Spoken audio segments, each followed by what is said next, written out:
Hello, I'm Penny Heron, and I am demonstrating the Sweet and Sassy templates created by Phyllis Anderson for Creative Grids. The Sweet and Sassy templates by Phyllis Anderson is a series of 3 rhombus shapes. Each package includes the rhombus in a large size, a medium size, and a small size. Each template includes holes drilled so that you can mark the seam allowance through the template, and black markings that you place on the seam lines so that you can line them up with pieced units to create diamond shapes. In this quilt, Saer-Bear, Phyllis used the large template and simply cut out her diamonds and pieced them in rows diagonally to create this beautiful quilt. She added appliques to it and a vase of flowers at the bottom to add even more impact. And if you notice, the top is the diamond shapes. She did her binding, so it has inset points here, and it made a beautiful finish to this quilt. That is using the large diamond, but you could also make a smaller version using the medium or the small rhombus shapes.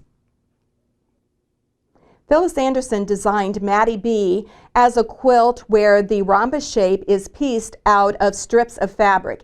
In this case, she made a scrappy version, so she sewed 2 2-inch strips together and then cut with the rhombus shapes the individual pieces and sewed them together to create this quilt.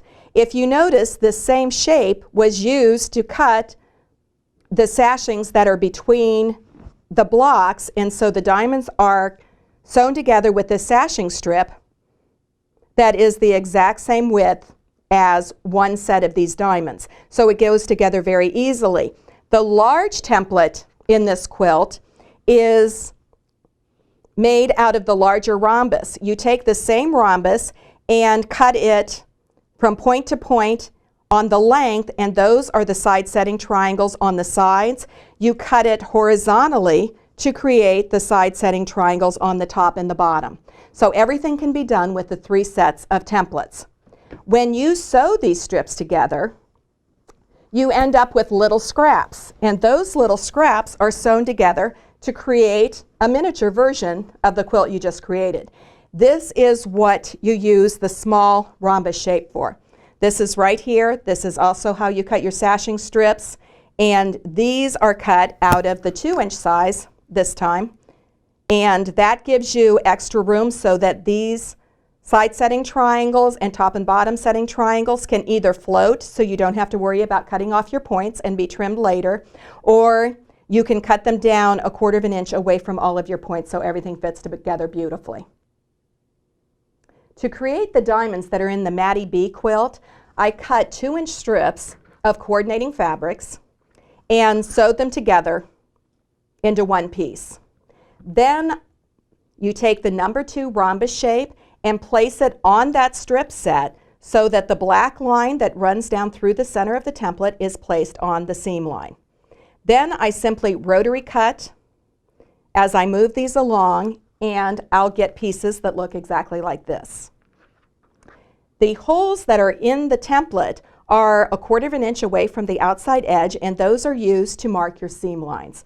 So on the back of my work, I'm going to place the rhombus shape and mark through there with a black pencil or any kind of water-soluble marker that shows well in the fabrics, so that when I pin these together and I am matching a seam that is 1/4 inch in from the outside edge, as you notice, my top and bottoms are going to overlap a little bit.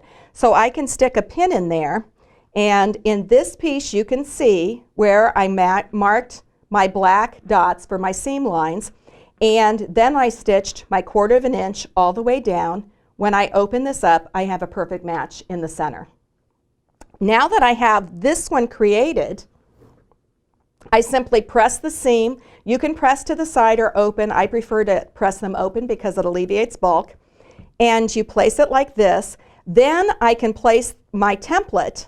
Again, I'm lining up the black lines horizontally and vertically on my pieced unit. And when I rotary cut the 2 sides, I'm going to end up with 2 small pieces. At the top and the bottom, I'm just going to shave off a little bit, which just gives you a little bit of a fudge factor. If you are working with pre-cut 2.5-inch strips, many times they are pinked and those edges they aren't as accurate as cuts of 2.5 inches that you do yourself with a rotary cutter. So it gives you a little bit of a fudge factor, so you can trim that and it'll be the exact size you need. When I cut these sides, I'm going to end up with units that look like this. Now these units, once again, I can place them and use my shape to mark my 1/4 inch seam allowance on both pieces. Then I can put a pin through those like this. And again, here are my 3 marks. I will sew those to create a miniature version of what I just did to make the baby quilt, the baby version of Maddie B's. In that case, I'm going to end up with a piece like this because see, here are my 2-piece units. So this is, again, pressed, the seams open. When I place this down and use my number 1 template and place it on here, see how my seam lines match up perfectly? I can rotary cut the entire way around the template and I will end up with my little diamonds. Now I can also cut my sashing strips with the same rhombus shape. If you notice, this is my diamond. For my sashing strips, I cut them out of the rhombus shape right here, and it's just half of it. And this ends up being the exact width of this. So when I piece my quilt in rows, I'm going to have all of my sashing strips. These are 2-inch strips. So when I piece my rows this way, I sewed a 2-inch strip here, and then I use the large rhombus shape to cut diamonds for the tops, which are taking the large rhombus and cutting it in half horizontally. When I do that out of these shapes, I end up getting a shape like this. So I can place these here to finish off my rows, but if you notice, the top of the quilt is different from the side. Because the side, I have to take the same diamond, but this time I'm going to cut it vertically, and those shapes are going to fit on the side like this.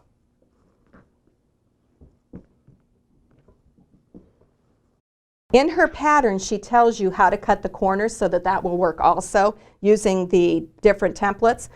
See how easy this is to get everything to go together? And it's simple strip piecing from here on out. It goes together so beautifully, and it's a very fun quilt to make, and your scraps are made into another beautiful version, a miniature version, or a doll quilt for a child.